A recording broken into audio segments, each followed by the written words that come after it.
si bos ini sangat berjasa kepada dia. Ketika demikian, terkadang ada sedikit ketundukan kepada makhluk.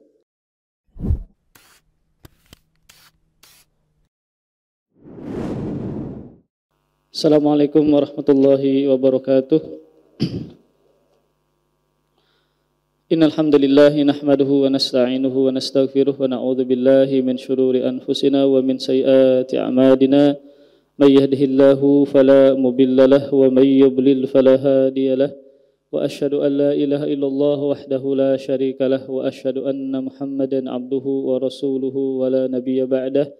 قال الله تعالى في القرآن الكريم يا أيها الذين آمنوا اتقوا الله حق تقاته ولا تموتن إلا وأنتم مسلمون يا أيها الناس اتقوا ربكم الذي خلقكم من نفس واحدة وخلق منها زوجها وبث منهما رجالا كثيرا ونساء واتقوا الله الذي تساءلون به والأرحام إن الله كان عليكم رقيبا يا أيها الذين آمنوا اتقوا الله وقولوا قولا سديدا يصلح لكم أعمالكم ويغفر لكم ذنوبكم ومن يطع الله ورسوله فقد فاز فوزا عظيما أما بعد فإن أصدق الحديث كتاب الله وخير الهدي هدي محمد صلى الله عليه وآله وسلم وشر الأمور محدثاتها فإن كل محدثة بدعة وكل بدعة ضلالة وكل ضلالة في النار.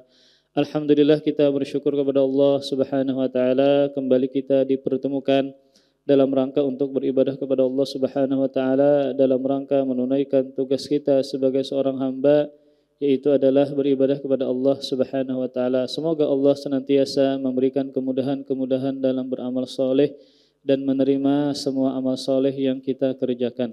Kemudian salawat serta salam semoga selalu tercurahkan dan terhaturkan, tersampaikan kepada junjungan kita Nabi Muhammad SAW dan kepada keluarga, para sahabat dan orang-orang yang senantiasa meniti sunnah dan jalan beliau sampai hari kiamat. Amin ya rabbal alamin. Kita memasuki hadis yang ke-13 berkaitan dengan babul birri wassilah, bab kebaikan dan menyambung silaturahim. Yaitu hadis berkaitan tentang kebaikan majaa fi fadlid dilalah alal khairi.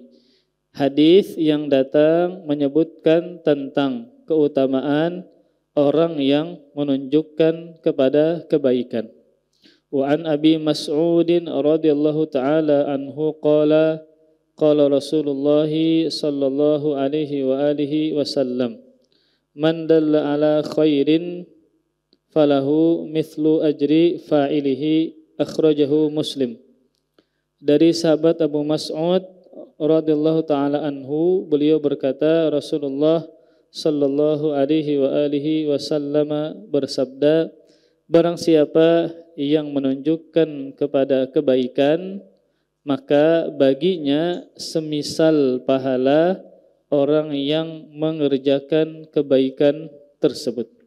Maka hadis ini termasuk hadis yang jawami'ul kalim, yaitu maknanya ringkas, yaitu teksnya, nasnya ringkas, namun maknanya padat, ya. Namun maknanya padat. Dan hadis ini menjelaskan tentang keutamaan memberikan petunjuk kepada kebaikan bagi orang lain. Perhatikan di sini Rasulullah sallallahu alaihi wasallam mengatakan man dalla ala khairin, barang siapa yang menunjukkan akan kebaikan. Maka kalau kita membahas dari sisi bahasa Arab, maka di sini Rasulullah SAW membuka hadisnya dengan mengatakan man, ya. Man di sini fungsinya adalah syarat atau isim syarat, ya, yang maknanya berarti persyaratan, barang siapa. Kemudian jawabannya apa? Barang siapa yang menunjukkan kepada kebaikan, maka jawabannya adalah falahu mithlu ajri fa'ilihi. Maka niscaya bagi dia seperti pahala orang yang mengerjakannya. Kemudian man di sini kan maknanya adalah barang siapa, dan ini menunjukkan makna umum, Mau dia laki-laki, perempuan, ya, mau dia ustadzkah, bukan ustadzkah, ya, mau dia siapapun dia, maka ketika dia menunjukkan kebaikan kepada orang lain, otomatis dia akan mendapatkan kebaikan kalau si orang tadi mengerjakannya. Kemudian di sini kita bahas masih berkaitan dengan sisi bahasa. Di sini Rasulullah SAW mengatakan khairin, man dalla ala khairin. Kalimat khairin ini menggunakan tanwin, tidak menggunakan alif lam. Jadi dalam bahasa Arab itu ada makna yang berbeda ketika kalimat itu pakai tanwin atau pakai alif lam. Misal pulpen bahasa Arabnya bisa kita sebutkan al-qalamu, bisa kita sebutkan qalamun. Maka ada sedikit perbedaan makna menggunakan alif lam dan makna menggunakan tanwin. Kalau dia menggunakan tanwin seperti kalimat di sini khairin, berarti maknanya adalah umum, maknanya adalah umum. Artinya kebaikan di sini mencakup kebaikan dunia maupun kebaikan akhirat. Kebaikan dunia ataupun kebaikan akhirat. Contoh kebaikan dunia adalah seperti dalam sebuah hadis yang lain yang lebih lengkap ya disebutkan oleh Al-Imam Muslim dalam kitabnya. Ini kan penggalan dari hadis. Ada teks lain yang lebih lengkap menunjukkan kenapa Rasulullah SAW mengatakan yang demikian. Man dalla ala khairin falahu mithlu ajri fa'ilihi. Teks lengkapnya adalah dari sahabat Abu Mas'ud Al-Ansari radhiyallahu ta'ala anhu. Beliau mengatakan ja'a rajulun ilan Nabi sallallahu alaihi wasallam faqala inni ubdi'a bi fahmilni faqala ma indi faqala rajulun ya Rasulullah ana adulluhu ala man yahmiluhu faqala Rasulullah sallallahu alaihi wasallam man dalla ala khairin falahu mithlu ajri fa'ilihi. Jadi sebenarnya konteks dari ucapan hadis Nabi ini berkaitan dengan kebaikan dunia, berkaitan dengan kebaikan dunia. Kata sahabat Abu Mas'ud Al-Ansari, ada seorang laki-laki ya yang datang kepada Rasulullah sallallahu alaihi wasallam. Kemudian dia mengatakan laki-laki ini, wahai Rasulullah, sesungguhnya tungganganku atau ontaku tidak bisa lagi aku naiki, maka berilah tunggangan bagiku. Jadi entah ontak dia sakitkah atau apakah sehingga dia meminta kepada Rasulullah sallallahu alaihi wasallam.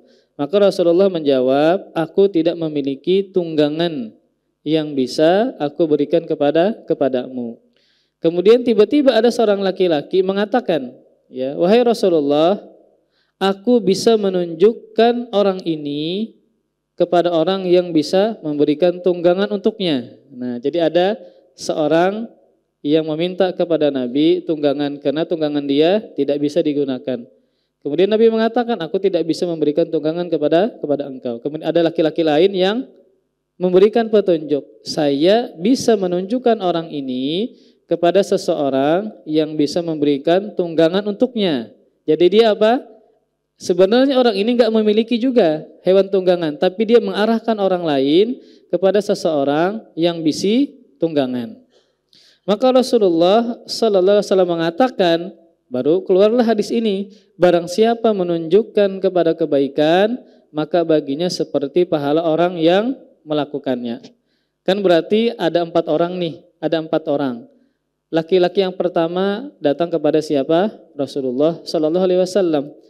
Hewannya tidak bisa lagi digunakan, tunggangannya tidak bisa lagi digunakan. Lalu dia meminta kepada Rasulullah. Qadarullah, ketika itu Rasulullah tidak memiliki.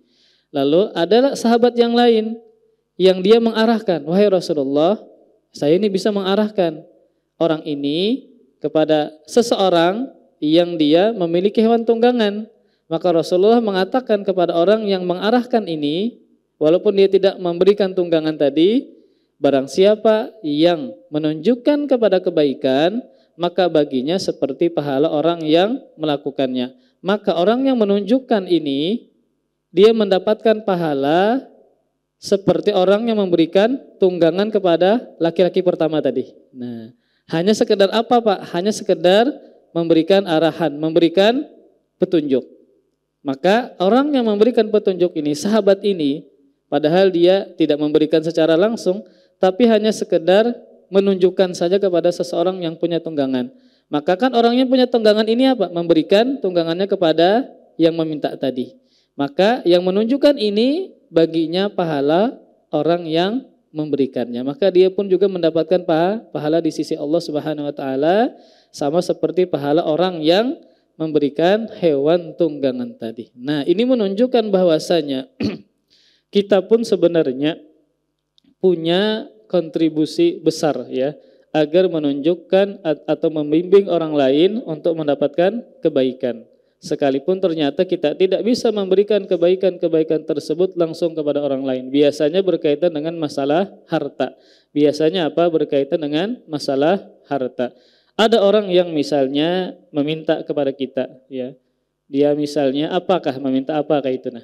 Ini berkaitan dengan perkara dunia dulu. Misalnya berhutang, nah kayak itu. Kebetulan kita kada kawa juga menghutangi. Ada orang datang lawan kita, kawakah ulun berhutang lawan pian. Berapa ajar kita? 5 juta. Nah ini kan kebanyakan bagi kita. Ya kita pun juga tidak memiliki duit segitu. Ataupun kalau punya, maka itu kepakai untuk keperluan-keperluan yang mendasar. Lalu jangan sampai kita berhenti pada sudah keredak kayak itu nah. Maka bisa kita arahkan kepada orang lain. Tapi pian hati jubang orangnya ini amanah kah kadakah? Masih orangnya kada amanah. Ketika dia amanah, orang baik yang kira-kira dia bisa mampu untuk membayarnya, maka kita arahkan kepada orang lain. Pian datangi sidin, coba dulu, mudahan pian dapat utangannya. Karena mungkin sidin urgen mendesak sehingga dia minta hutangnya kepada kita. Nah, dengan mengarahkan tadi, ternyata sidin dapat utangan. Berarti kan orang lain ini menghutangi sidin. Maka orang yang menghutangi itu juga dapat pahala. Jadi orang yang menghutangi karena dia menunaikan hajat orang yang berhutang maka dia dapat pahala. Nah, ulun yang menunjukkan pun juga dapat pahala seperti orang yang menghutangi tadi. Ini berkaitan dengan masalah dunia. Nah, terlebih lagi berkaitan dengan masalah akhirat, masalah agama. Ya, seperti misalnya ada yang bertakun lawan ulun. Malam ini kajian di mana? Lalu ulun sebutkan daftarnya. Nah, di masjid ini, di musola ini ya. Kemudian dia berangkat untuk menuntut ilmu agama.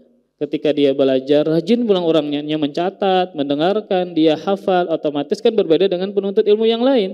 Maka ketika dia belajar sungguh-sungguh, pahalanya banyak, maka ulun yang menunjukkan pun juga mendapatkan pahala seperti orang yang menuntut ilmu karena ulun menyebarkan piknya kah, kemudian men-share kajiannya kah, maka juga demikian. Dan ini menunjukkan termasuk karunia Allah Subhanahu wa taala bagi hamba-hambanya yang terkadang tidak bisa mengerjakan kebaikan namun bisa mengarahkan kebaikan bagi orang lain. Kemudian para ikhwas sekalian, maka hadis ini ya yang ulun bacakan tadi, teks lengkapnya adalah berkaitan dengan kebaikan di dunia. Di mana tadi ada orang yang tidak memiliki tunggangan, dia minta tolong kepada Rasulullah sallallahu alaihi wasallam agar diberikan tunggangan, namun Rasulullah mengatakan, "Aku tidak memiliki tunggangan untuk aku berikan kepada engkau." Ternyata ada sahabat yang lain yang mengarahkan ya seseorang agar dia mendapatkan hewan tunggangannya. Maka inilah betapa besarnya anugerah dan karunia Allah Subhanahu wa taala dan juga betapa luasnya rahmat Allah Subhanahu wa taala. Maka sahabat ini yang tidak memiliki uang, yang tidak memiliki hewan tunggangan, namun dia mendapatkan pahala seperti orang yang memberikan hewan tunggangan karena dia mengarahkan kepada si orang tadi. Kemudian contoh yang lain adalah seperti seseorang yang mengajar, ini luar biasa. Seperti apa? Seseorang yang mengajarkan kebaikan kepada orang lain, mengajarkan agama. Ini juga berarti dia mengarahkan orang tersebut agar dia menjadi hamba yang soleh, hamba yang bertakwa kepada Allah Subhanahu wa taala. Seperti orang yang membimbing seseorang untuk membaca Al-Qur'an. Atau misalnya membimbing orang lain berakidah dengan benar ya. Kemudian misalnya dia tidak mampu untuk mengajarkan. Ketika ada seseorang yang bertanya kepada dia, di mana saya bisa belajar? Lalu pian mengarahkan. Mengarahkan. Misalnya datangi masjid itu, di sana belajar tauhid, ya belajar akidah, belajar akhlak ya. Maka ketika ada orang yang bertanya, kemudian pian tidak bisa mengajarkan kepada orang tersebut, namun pian bisa mengarahkan orang lain tadi agar belajar ke masjid itu, kepada ustadz itu, maka pian pun juga mendapatkan pahala ketika seseorang ini benar-benar menuntut ilmu agama. Maka ini mengarahkan berkaitan dengan masalah akhirat. Ada seseorang yang hendak belajar baca Quran. Dia bertanya kepada pian. Dan pian pun kata Allah misalnya tidak bisa mengajarkan. Namun pian bisa arahkan kepada orang lain. Intinya adalah ketika ada orang yang minta tolong kepada kita dan ternyata pada saat itu kita tidak bisa menolong, maka jangan terhenti saat itu. Maka pian bisa arahkan kepada orang lain yang bisa menolong dan membantu. Entah berkaitan dengan masalah dunia, terlebih berkaitan dengan masalah agama. Terlebih adalah berkaitan dengan masalah agama. Ketika ada seseorang yang misalnya anaknya ingin masuk ke pondok misalnya, lalu dia bertakun lawan pian, adakah guru ngaji, guru tahfiz yang bisa nih mengajarkan anak ulun ini? Maka pian cari, maka pian yang mencari tidak mengapa. Ketika misalnya pian mengarahkan, kemudian mendatangkan ustadznya lagi atau mencarikan, maka pian juga dapat pahala di sisi Allah Subhanahu wa taala. Maka ini termasuk jalur yang mudah agar kita memperbanyak pahala di sisi Allah Subhanahu wa taala ya. Maka hanya sekedar mengarahkan, kita juga mendapatkan pahala di sisi Allah Subhanahu wa taala. Kemudian contoh yang lain seperti tadi membuat iklan, pemberitahuan ya, atau fik kajian ya, maka dia sebarkan ya, maka dia sebarkan. Ada kajian setiap hari misalnya, ya subhanallah zaman sekarang ya sangat mudah kita menyebarkan kebaikan. Maka bayangkan misalnya ketika kita yang membuat fiknya, subhanallah ya, membuat fik kajian atau poster kajian. Maka setiap orang yang membaca, yang melihat ya, yang akhirnya mereka datang dengan poster kajian tadi, maka yang membuatnya pun akan mendapatkan pahala orang-orang yang datang ke majelis ilmu agama. Ini sama seperti orang yang azan. Ketika azan dia mengajak orang salat, hayya 'alas shalah, hayya 'alas shalah. Maka setiap orang yang datang ya ke masjid salat karena mendengar dia azan, maka si muazzin ini pun juga mendapatkan pahala di sisi Allah Subhanahu wa taala seperti orang yang salat. Kemudian para ikhwas sekalian, dan ini juga keutamaan dari berdakwah di jalan Allah Subhanahu wa taala. Berdakwah apa? Di jalan Allah Subhanahu wa taala, yang mana berdakwah berarti mengajak orang lain kembali kepada Allah Subhanahu wa taala, mengajak orang lain agar dekat dengan Allah Subhanahu wa taala. Dan dakwah ini jangan sampai kita meyakini itu tugas ulama saja, enggak. Maka semua dari kita bisa mengajak orang lain kepada Allah Subhanahu wa taala ya. Maka ilmu yang pian miliki, ya, ilmu yang pian catat, yang pian sudah faham, yang sudah diamalkan, maka harus disebarkan kepada orang lain.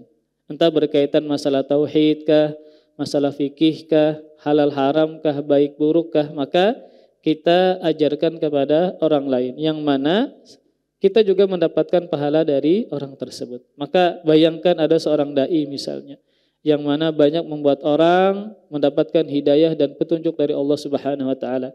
Karena dai ini banyak orang yang faham tauhid dengan benar, faham bid'ah dengan benar, faham akhlak yang baik dengan benar, maka bagaimana pahala yang dia dapatkan di sisi Allah Subhanahu wa taala.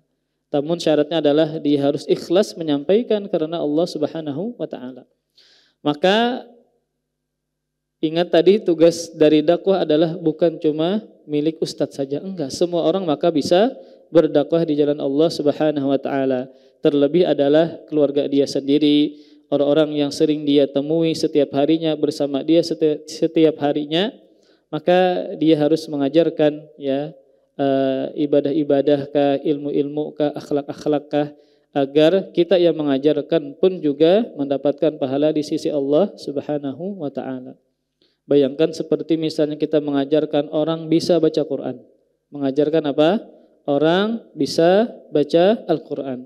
Maka setiap dia membaca Al-Quran, karena jasa kita, kita mendapatkan pahala di sisi Allah Subhanahu wa taala. Kemudian kita mengajarkan orang lain salat, ya, maka setiap salat yang dia kerjakan, kita pun juga mendapatkan pahala di sisi Allah Subhanahu wa taala. Kemudian para ulama menyebutkan bahwasanya sahabat adalah generasi yang terbaik. Kenapa demikian? Karena mereka adalah para pendakwah di jalan Allah Subhanahu wa taala. Jadi baik ketika Rasulullah masih hidup ataupun setelah Rasulullah meninggal dunia. Makanya setelah Rasulullah sallallahu alaihi wasallam meninggal dunia, maka para sahabat menyebar ke berbagai macam negara. Karena sumber ilmunya sudah meninggal dunia, yaitu Rasulullah sallallahu alaihi wasallam. Maka para sahabat berdakwah ya ke tempat-tempat dari berbagai macam negara ya. Yang tujuannya tentu adalah agar mereka juga mendapatkan pahala di sisi Allah Subhanahu wa taala. Karena dakwah ini berarti membimbing atau menunjukkan orang lain bisa beribadah kepada Allah Subhanahu wa taala. Maka para ikhwas sekalian, tugas dari dakwah itu bukan hanya milik ustadz saja, namun juga adalah milik semua orang yang mana mereka sudah belajar dan paham tentang agama, maka mereka harus menyebarkannya. Kemudian para ikhwas sekalian, mengenai hadis ini terdapat banyak sekali pelajaran dan faidah. Pelajaran yang pertama atau faedah yang pertama adalah anna hadzal mursyida ilal khairi yanalu minal ajri mithla ajri man arsyadahu. Pelajaran pertama adalah bahwasanya orang yang menunjukkan kepada kebaikan maka dia mendapatkan pahala seperti pahala yang mendapatkan petunjuk tersebut. Jadi misalnya kita mengarahkan orang lain untuk ke majelis ilmu agama, lalu dia belajar, lalu dia hadir. Maka kan otomatis ketika dia belajar, ketika dia hadir, maka dia mendapatkan pahala. Maka orang yang menunjukkannya ke majelis tadi pun juga mendapatkan pahala di sisi Allah Subhanahu wa taala. Kemudian faedah yang kedua yaitu annal irsyada ilal khairi tahqiqun lil amri bil ma'rufi wan nahyi anil munkar. Bahwasanya membimbing kepada kebaikan, mengajak kepada kebaikan itu sebagai penerapan bagi amar ma'ruf dan nahi munkar. Bagi amar ma'ruf dan nahi munkar. Maka ketika misalnya pian menunjukkan orang kepada kebaikan, sejatinya pian beramar ma'ruf. Dan dalam firman Allah Subhanahu wa taala, Allah memuji orang-orang yang beramar ma'ruf dan bernahi munkar dengan sebutan sebaik-baik manusia yang dikeluarkan dari manusia, sebaik-baik umat yang dikeluarkan dari manusia. Kuntum khaira ummatin ukhrijat linnas ta'muruna bil ma'ruf wa tanhauna 'anil munkar wa tu'minuna billah. Kata Allah Subhanahu wa taala, kalian adalah sebaik-baik umat yang dikeluarkan bagi manusia.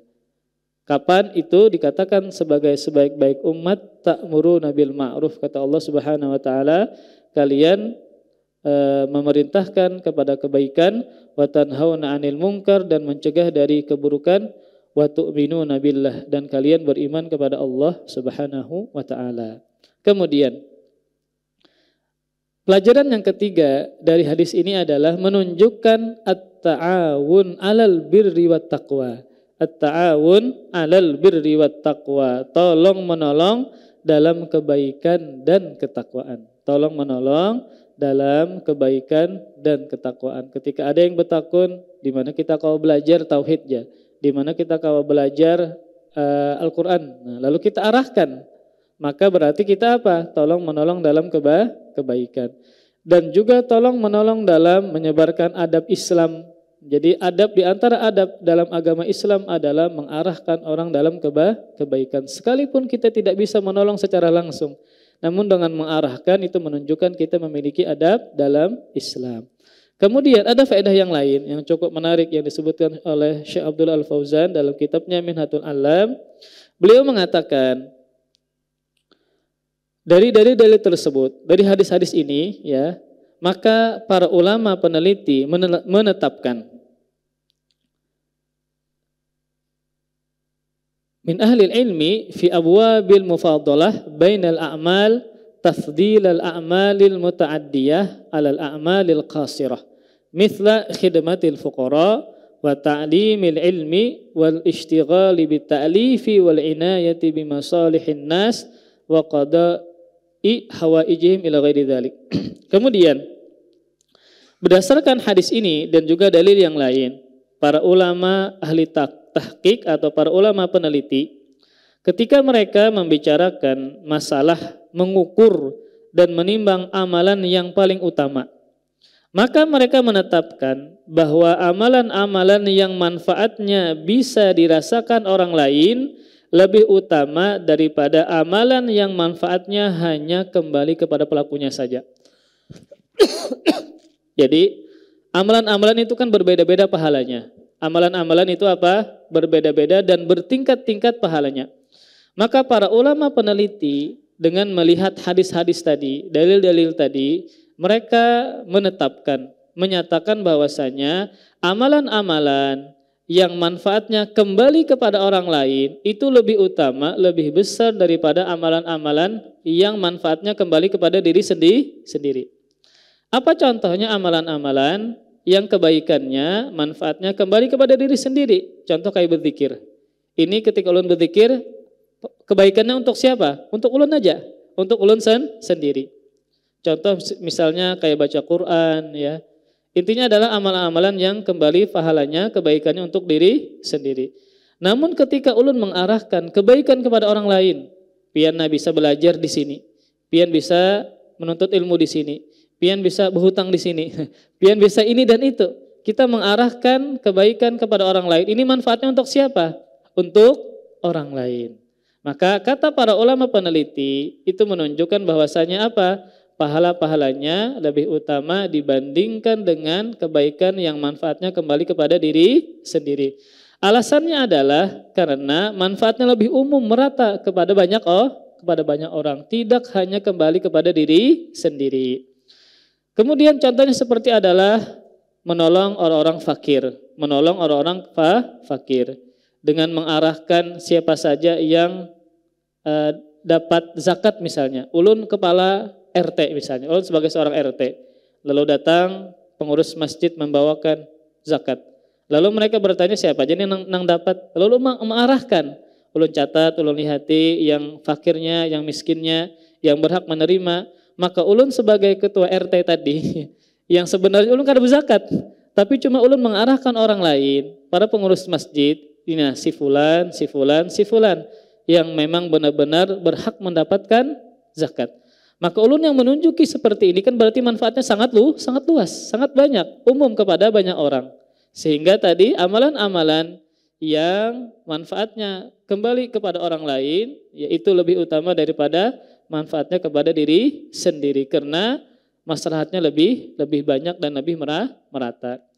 Contohnya lagi adalah seperti mengajarkan ilmu agama. Mengajarkan ilmu, ini kebaikannya untuk siapa? Untuk orang-orang yang belajar. Di mana mereka bisa mentauhidkan Allah dengan benar, beribadah dengan benar, tahu cara selamat dari siksa kubur, tahu cara masuk surga, tahu cara dihindarkan dari siksa api neraka. Ini dari siapa? Dari orang yang mengajarkan ilmu kepada mereka, sehingga manfaatnya kembali kepada orang banyak. Maka tadi mereka menyimpulkan, para ulama ini menyimpulkan bahwa amalan-amalan itu bertingkat-tingkat. Maka termasuk amalan yang banyak pahalanya lebih afdal adalah ketika amalan tersebut manfaatnya untuk orang lain. Ketika manfaatnya banyak dimanfaatkan oleh orang lain. Seperti tadi mengajarkan, seperti tadi membantu menyalurkan zakat dan seterusnya. Kemudian juga sibuk dengan mengarang dan menulis kitab. Nah, ini juga manfaatnya sangat banyak. Contoh misalnya kitab yang kita baca, kitab Bulughul Maram, karangan Ibnu Hajar Al-Asqalani. Maka ini bukan cuma di Indonesia yang memanfaatkan buku beliau. Maka setiap muslim yang belajar menuntut ilmu agama berkaitan dengan hukum fikih pasti tahu kitab ini, kitab Bulughul Maram. Maka selama orang mendapatkan petunjuk, bimbingan, cara beribadah dengan benar, fikih salat, fikih puasa dengan sebab kitab ini, maka penulisnya pun juga mendapatkan pahala yang sangat banyak di sisi Allah Subhanahu wa taala ya. Makanya tadi ini menunjukkan bahwasanya berdakwah itu manfaatnya untuk siapa? Untuk orang lain. Dan berdakwah itu adalah tugasnya para nabi. Ketika mereka diutus oleh Allah Subhanahu wa taala, maka tugas utama mereka adalah mengajak orang lain ya bisa beribadah dan menyembah Allah Subhanahu wa taala dengan benar. Maka tadi ulun ulang bahwa amalan-amalan yang manfaatnya kembali kepada orang lain, kepada banyak orang, itu lebih utama daripada amalan-amalan yang manfaatnya hanya kembali kepada diri sendiri. Makanya ulun pernah sebutkan sebelumnya tentang orang yang memiliki akhlak mulia. Orang yang memiliki akhlak mulia. Dalam sebuah hadis Rasulullah Shallallahu Alaihi Wasallam ya mengatakan bahwa orang yang memiliki akhlak mulia, dia pahalanya seperti pahala orang yang tahajud ya beribadah di malam hari dan di siang harinya dia berpuasa. Berarti kan ini non-stop beribadah ya, malamnya dia tahajud, kemudian siangnya dia berpuasa. Nah, pahala orang yang seperti ini ya, dia puasa, dia tahajud bisa didapatkan oleh orang yang memiliki akhlak mulia. Orang yang apa? Memiliki akhlak mulia. Kenapa demikian? Karena orang yang memiliki akhlak mulia itu manfaatnya kepada siapa? Kepada orang lain.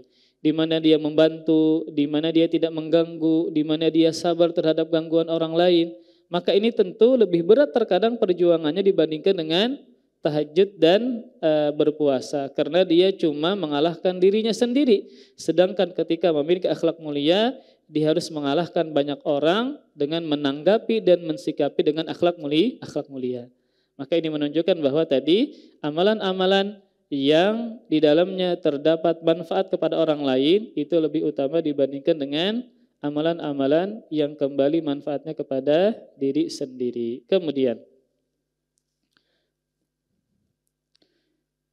maka kata Syekh Abdul Al-Fauzan dalam kitabnya ini, maka sepantasnya lah bagi seorang muslim, terlebih penuntut ilmu agama, agar dia bersemangat untuk menunjukkan orang lain dalam kebaikan, agar menunjukkan orang lain dalam dakwah, sehingga orang-orang ini akan mendapatkan manfaat di dunia maupun di akhirat.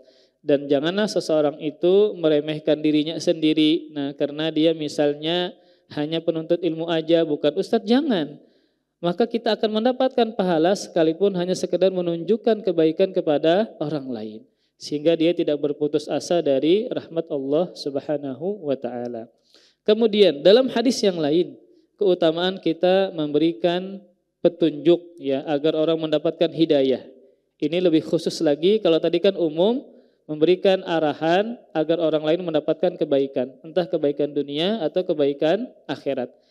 Di antara keutamaan seseorang menunjukkan kebaikan kepada orang lain sehingga dia mendapatkan hidayah dari Allah Subhanahu wa taala, dalam hadis yang sahih yang dikeluarkan oleh Al-Bukhari dan Muslim dari sahabat Sahal bin Sa'ad As-Sa'idi, Rasulullah sallallahu alaihi wasallam bersabda, la an yahdiyallahu bika rajulan wahidan khairun laka min humrin na'am.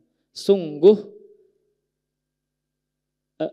Allah memberi hidayah ya kepada seseorang dengan sebab engkau. Sungguh Allah memberikan hidayah seorang laki-laki dengan sebab engkau, maka itu lebih baik bagi engkau daripada engkau mendapatkan onta merah ya, onta merah. Mungkin kada pernah bang kita melihat onta merah. Nah kalau kita umrah itu ontanya coklat atau putih. Ya kalau putih ada, hitam ada juga. Tapi kalau merah rasanya lu kada pernah bang melihat. Yang dengan nyata mata kepala langsung, bukan di HP, di internet, onta yang berwarna merah. Itu menunjukkan dia adalah hewan yang langka dan yang paling mahal. Maka ini menunjukkan bahwa ketika kita membimbing seseorang sehingga dia mendapatkan hidayah dari Allah Subhanahu wa taala, itu lebih baik, lebih utama kita daripada kita mendapatkan harta yang paling berharga, yaitu onta merah. Kemudian para ikhwas sekalian, hadis yang berikutnya, hadis yang ke-14. Tentang keutamaan membalas kebaikan. Keutamaan apa? Membalas kebaikan.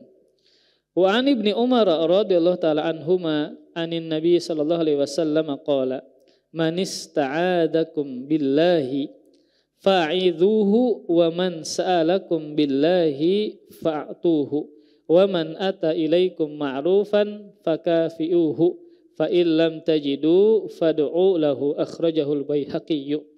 Dari sahabat Abdullah bin Umar radhiyallahu taala anhuma dari Rasulullah sallallahu alaihi wasallam, beliau bersabda, barang siapa yang memohon pertolongan kepada kalian dengan menyebut nama Allah, maka tolonglah dia. Ada orang yang minta tolong kepada kita, lalu karena urgennya, karena sangat mendesaknya, sampai-sampai dia bersumpah dengan nama Allah agar kita menolong. Dia misalnya sangat kesusahan ya, atau ada permasalahan yang sangat mendesak. Lalu dia mengatakan kepada kita, saya mohon dengan nama Allah, tolong saya. Maka ketika dia menyebut nama Allah Subhanahu wa taala ya, kemudian dia minta tolong, maka wajib untuk ditolong.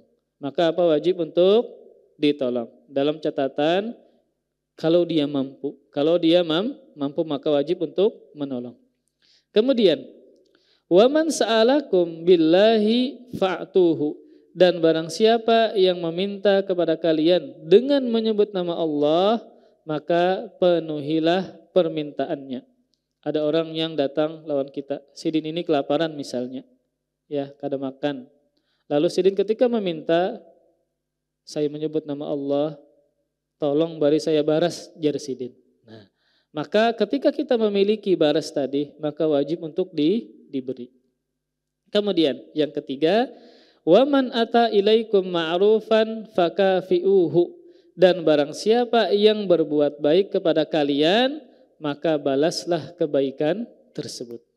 Jadi ketika ada yang berbuat baik kepada kita, menolong kita, membantu kita, memberi hadiah kepada kita, bersedekah kepada kita, memberi zakat kepada kita, menghutangi kepada kita, maka balaslah kebaikan tersebut. Jika kalian tidak sanggup membalas kebaikan tersebut, maka minimal balaslah apa? Dengan mendoakan orang tersebut.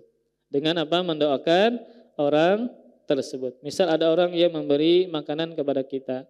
Kita cari di dalam rumah apa yang ada kayak itu. Nah, misalnya ini sidin memberi pizza, nah larang benar.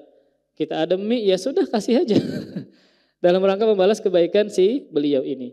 Atau ada makanan apa, durian kah, misalnya rambutan, kita kasih kepada beliau. Dalam rangka mengamalkan perintah dari Nabi Shallallahu Alaihi Wasallam.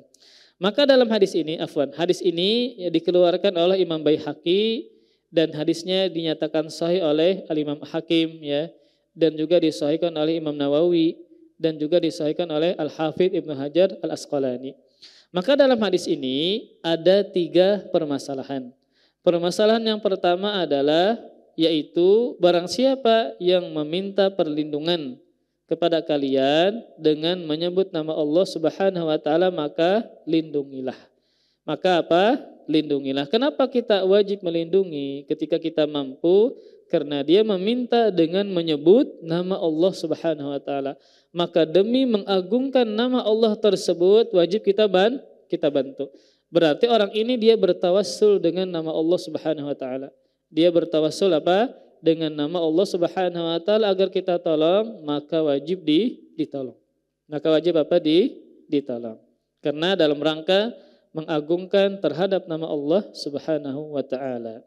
Kemudian, permasalahan yang kedua, barang siapa yang meminta kepada kalian dengan menyebut nama Allah, maka penuhilah permintaannya. Ini juga sama dengan yang pertama, jika kita mampu maka wajib untuk memenuhi permintaannya. Misal seperti orang yang berhutang lawan kita. Ada orang yang sudah berhutang lawan kita. Ternyata sidin tidak mampu untuk membayar ya. Kemudian jatuh tempo sudah. Lalu dia mengatakan, dan dia meminta kepada kita dengan mengatakan demi Allah. Nah, dia bersumpah, demi Allah tolong beri saya kesempatan lagi. Maka kita wajib untuk menunda pembayaran. Misal seminggu lagi kah, 1 bulan lagi kah, bagus lagi pian misalnya potong setengahnya, nah atau pian berikan seluruhnya ya, ketika kawan ini ternyata tidak mampu bisa membayar ya. Maka ketika dia menyebut nama Allah Subhanahu wa taala dalam rangka kita mengagungkan Allah, maka wajib untuk memenuhi apa? Permintaan tersebut. Namun catatannya tadi adalah kalau kita mampu maka harus ditunaikan permintaannya. Nah, jadi ketika kita memenuhi permintaannya, ya, yang mana dia meminta dengan menyebut nama Allah Subhanahu wa taala, maka sama dengan kita mengagungkan Allah Subhanahu wa taala, maka otomatis kita pun juga mendapatkan pahala di sisi Allah Subhanahu wa taala. Tadi adalah sesuai dengan kemampuan. Kemudian, nah, para ulama menjelaskan bahwa kita membantu, kita menolong ini selama tidak menimbulkan mudarat. Nah, selama tidak apa? Menimbulkan mudarat. Misal nih, ada seseorang yang barangnya tercabur ke sungai. Nah, apa misalnya? HP lah. HP-nya ini anti air lah misalnya. Ada HP anti air. Kemudian tercabur ke sungai. Lalu dia bersumpah dengan nama Allah meminta bantuan kepada kita. Ternyata kita kada kau berkunjung. Kada bisa berkunjung. Ini kan berarti di luar kemampuan kita. Kalau kita paksakan, kita ini bahaya tenggelam. Nah, ini maka tidak boleh kita. Maka ini tidak kita laksanakan permintaannya sekalipun dia dengan menyebut nama Allah Subhanahu wa taala. Kenapa?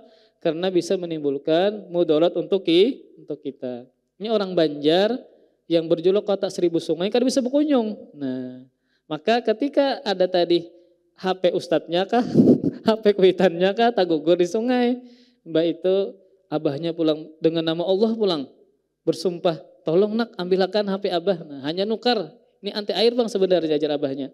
Tapi ini kan bisa berkunjung.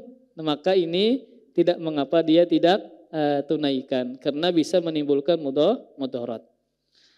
Dan juga seperti meminta sesuatu di luar kemampuan kita. Nah, contoh yang lain seperti memanjat pohon kah, disuruh membujurakan genteng kah, kita bukan ahlinya, bisa mudarat di luar kemampuan kita, maka tidak mengapa kita menolak. Karena firman Allah Subhanahu wa taala, la yukallifullahu nafsan illa wus'aha. Allah tidak membebani seorang hamba di luar daripada kemampuannya. Maka sekalipun dia bersumpah dengan nama Allah Subhanahu wa taala namun ada mudarat atau di luar dari kemampuan kita, atau dia meminta sesuatu yang diharamkan. Nah, misal nih kita bisi abah, lalu abah ini berokok. Nah, lalu si Din ini bersumpah dengan nama Allah, nak tukarkan rokok di warung. Nah, ini juga tidak boleh. Ya.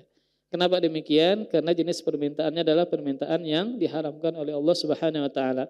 Maka kita lebih mementingkan perintah Allah dibandingkan dengan perintah orang tua. Kemudian permasalahan yang ketiga, barang siapa yang berbuat baik kepada kalian, maka balaslah kebaikan tersebut. Dan ini adalah ajaran Rasulullah Sallallahu Alaihi Wasallam ketika ada orang yang berbuat baik kepada kita, umum jenis apapun kebaikannya, maka kita berusaha untuk membalas kebaikan tersebut. Membalas apa? Kebaikan tersebut. Sehingga kita tidak memiliki utang budi. Sehingga apa? Kita tidak memiliki jasa atau utang budi. Karena jasa atau utang budi itu adalah sesuatu yang tidak nyaman, ya, tidak enak dirasakan. Maka biasanya ketika seseorang itu berbuat baik, ya, kemudian orang yang dibaiki ini merasa berhutang budi, merasa berjasa, maka bisa ada sedikit ketundukan kepada orang yang memberi tadi, kepada orang yang berjasa tadi. Padahal kan kita harus hanya tunduk kepada Allah Subhanahu wa taala. Jadi misalnya terkadang ada orang yang dibaiki oleh orang lain. Misalnya hidupnya ditanggung biayanya, ya. Kemudian si orang ini begawi lawan sidin, sehingga orang ini merasa si bos ini sangat berjasa kepada dia. Ketika demikian, terkadang ada sedikit ketundukan kepada makhluk. Sedikit apa ketundukan kepada makhluk. Dikhawatirkan ketika bosnya ini melakukan kesalahan, maka dia tidak akan meluruskan dan seterusnya. Maka tadi dalam rangka untuk menghilangkan utang budi atau jasa tadi, maka kita dianjurkan dan diperintahkan untuk membalas budinya dengan kemampuan kita, sesuai dengan kemampuan kita. Ya, jadi misalnya ada orang yang memberikan makanan kepada kita misalnya. Ya, kemudian kita ternyata ada di rumah itu minyak wangi kah, ya. Kemudian ada kepada hewan ternak kah misalnya, atau apakah lah yang bisa kita mampu, maka kita balas, ya. Maka kita balas sehingga kita tidak merasa berhutang budi atau atau jasa kepada beliau. Nah, kemudian kalau seandainya kita tidak memiliki sesuatu untuk dibalas, maka ucapkanlah doa. Dan ini pasti orang mampu ya. Pasti orang mampu untuk berdoa, mendoakan kebaikan kepada orang yang berbuat baik kepada kita.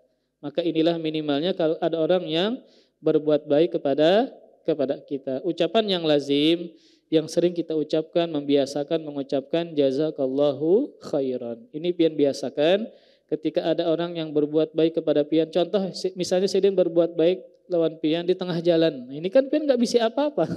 Di tengah jalan misalnya. Pas pian lagi mau unjun misalnya. Pas belum dapat juara itu nah. Mbah itu ada orang yang berbuat baik kepada pian. Keredak barang yang pian bawa saat itu. Maka minimal ucapkanlah doa kebaikan untuk beliau. Jazakallahu khairan. Semoga Allah membalas engkau dengan kebaikan. Nah, boleh juga kita mengatakan terima kasih. Terima kasih.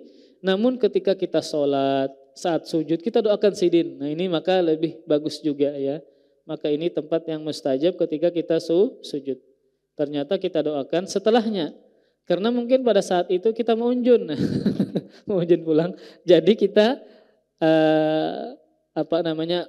lebih mengkhususkan berdoa ya, lebih mengkhususkan berdoa seperti ketika dia dalam salatnya. Kemudian dalam riwayat yang lain ya, yang dikeluarkan oleh Abu Dawud dan juga yang lainnya yang disahihkan oleh Syekh Albani, Rasulullah mengatakan fad'u lahu hatta ta'lamu an qad kafa'tumuhu. Berdoalah, jadi ketika ada orang yang berbuat baik kepada kita, doakanlah kata Nabi sampai kalian tahu bahwa kalian sudah bisa setimpal dalam membalas kebaikannya. Sehingga apa? Kalian sudah bisa setimpal dalam membalas kebaikannya.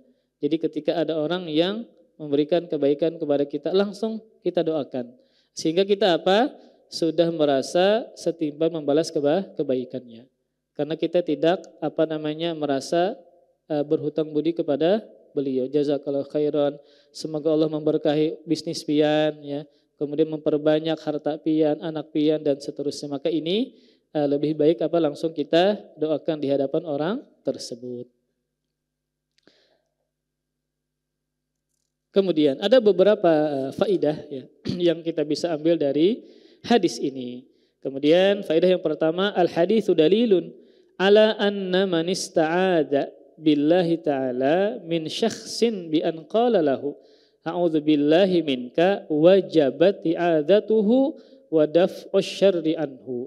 Hadis ini dalil bahwasanya orang yang meminta perlindungan kepada Allah Subhanahu wa taala dari seseorang dengan dia mengatakan kepada orang lain, saya berlindung kepada Allah darimu.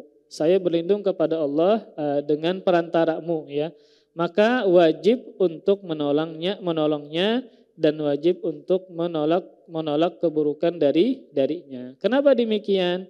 Karena dia meminta keselamatan dan perlindungan dengan menyebut nama Allah Subhanahu wa taala. Jadi misalnya seperti contoh juga adalah misal kita ini ya terkenal dengan orang yang buruk lah misalnya. Ya ketujuh menyambati misalnya. Lalu ada kawan yang kadahakun disambati oleh kita. Lalu dia mengatakan a'udzubillahi minka. A'udzubillahi minka. Saya berlindung kepada Allah dari keburukanmu. Maka dia harus menolak keburukan-keburukan yang dia bisa berikan kepada orang yang mengatakan tersebut. Atau secara umum ketika dia mengatakan dengan menyebut nama Allah Subhanahu wa taala, dia meminta perlindungan kepada kita, maka wajib untuk dilindungi dan menolak bahaya. Kenapa demikian? Karena dia meminta perlindungan dengan nama Allah yang paling agung, yaitu dengan menyebut Allah Subhanahu wa taala. Seakan-akan dia bertawassul dengan nama Allah Subhanahu wa taala. Kemudian, faedah yang kedua adalah al-haditsu dalilun ala anna man sa'ala billahi ta'ala fa innahu yu'ta wa la yurad. Hadis menunjukkan dalil bahwasanya orang yang meminta dengan menyebut nama Allah, maka sesungguhnya dia harus diberi dan jangan ditolak. Ya, seperti contohnya orang yang meminta zakat ya kepada kita dan dia memang berhak ya. Kemudian dia menyebut nama Allah Subhanahu wa taala. Pak, nah ulun tahu pian ini banyak berzakat. Karena sidin terdesak, akhirnya sidin menyebut nama Allah Subhanahu wa taala. Dengan nama Allah Subhanahu wa taala, ulun mohon pian beri zakat kepada ulun. Pian di hati, sidin ini memang berhak, maka pian wajib memberikan zakat kepada beliau. Kenapa? Karena beliau menyebutkan dengan nama Allah Subhanahu wa taala, maka kita wajib mengagungkan nama Allah dengan menunaikan permintaannya. Kemudian faedah yang ketiga, al-haditsu dalilun ala masyru'iyyati ijabati da'watil muslim liwalimatin aw ghairiha. Hadis ini dalil menunjukkan disyariatkannya memperkenankan undangan seorang muslim walimahankah atau yang lainnya. Ini hadis yang lain ya yang semakna dengan hadis ini. Dalam hadis yang lain Rasulullah mengatakan dan barang siapa yang mengundangmu maka penuhilah undangannya. Maka ini menunjukkan bahwa disyariatkan untuk memenuhi undangan. Namun jumhur ulama menyebutkan bahwa wajib itu adalah undangan walimahan. Adapun undangan selainnya maka hukumnya adalah sunnah. Kemudian faedah yang berikutnya yang keempat, al haditsu dalilun ala masyru'iyyati mukafaatil muhsin ala ma'rufihi indal qadrah ala dzalik. Hadis dalil atas disyariatkannya membalas orang yang berbuat baik terhadap kebaikan ketika mampu untuk melaksanakannya. Jadi ketika kita memiliki kemampuan untuk membalasnya maka balas kebaikan beliau. Nah sama saja kebaikan yang sidin berikan kepada kita berupa hadiah. Nah, ada orang yang memberi hadiah maka kita kasih hadiah balik ya. Namun catatannya adalah ketika kita mampu. Atau misalnya sidin ini membantu dengan menolong kita ya, maka kita balas pertolongan beliau. Misalnya sidin membaiki atap kita, ternyata pagar sidin rusak. Nah kita yang bisa membaiki pagar maka kita balas pertolongan beliau. Atau misalnya kebaikannya berupa menunaikan hajat atau yang lainnya, maka dibalas dengan semampunya. Kemudian kalau tadi tidak bisa membalas, maka minimal doakanlah kebaikan untuk orang tersebut. Kemudian, nah membalas kebaikan orang lain ini ada dua faidah. Faidah yang pertama adalah agar memotivasi orang yang berbuat baik untuk mengerjakan kebaikan. Memotivasi orang yang baik ini agar senantiasa mengerjakan kebaikan. Karena kita mendoakan sidin, membalas dengan kebaikan serupa agar termotivasi dengan kebaikan-kebaikan yang senantiasa beliau lakukan. Kemudian faedah yang kedua dengan membalas kebaikan tadi adalah karena hati ini memiliki watak suka agar orang lain berbuat baik. Jadi hati kita ini punya sifat, punya watak suka dengan kebaikan, Kemudian ketika suka dengan kebaikan, kemudian kita berbuat baik, maka dalam rangka menarik hati orang tersebut pun juga kita memberikan kebaikan. Makanya dalam hadis yang lain Rasulullah mengatakan bahwa tahabu, ya kalian saling berbagi hadiahlah, niscaya kalian saling mencintai. Maka dalam rangka menarik hati seseorang yang mana hati ini suka dengan kebaikan, maka dengan membalas kebaikan, maka dengan kebaikan atau membalas kebaikan. Nah makanya ketika Rasulullah Sallallahu Alaihi Wasallam berdakwah ya di jalan Allah Subhanahu Wa Taala, maka selain berdakwah dengan lisannya, maka Rasul berdakwah dengan perbuatannya, dengan sikapnya.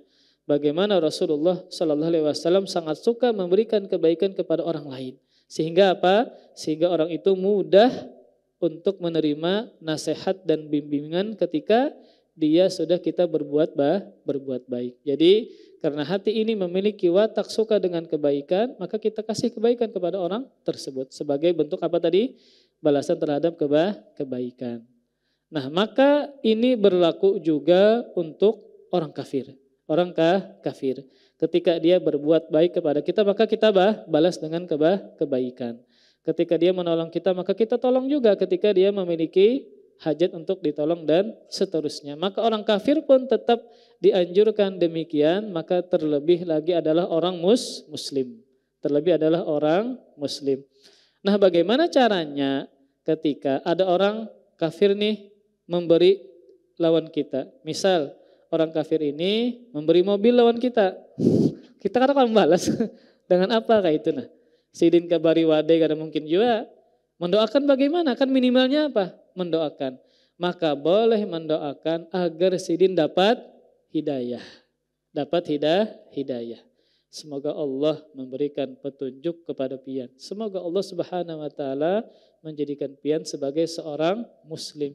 Siapa tahu doa pian dikabulkan, masuk Islam inya, maka pian menyelamatkan Sidin di akhirat kelak dengan pasti masuk ke dalam surganya Allah Subhanahu wa taala. Wallahu a'lam bissawab. Ya. Ini misalnya sampaikan, semoga bermanfaat. Salah khilaf ulun mohon maaf. Wassallallahu ala nabiyina Muhammadin wa ala alihi wa sahbihi wa baraka wa sallam. Subhanakallahumma bihamdika asyhadu an la ilaha illa anta astaghfiruka wa atubu ilaik. Wassalamualaikum warahmatullahi wabarakatuh. Terima kasih. Jazakumullah khairan wa barakallahu fikum. Video ini dibuat atas partisipasi dari donasi Anda. Semoga menjadi amal jariah bagi Anda semuanya.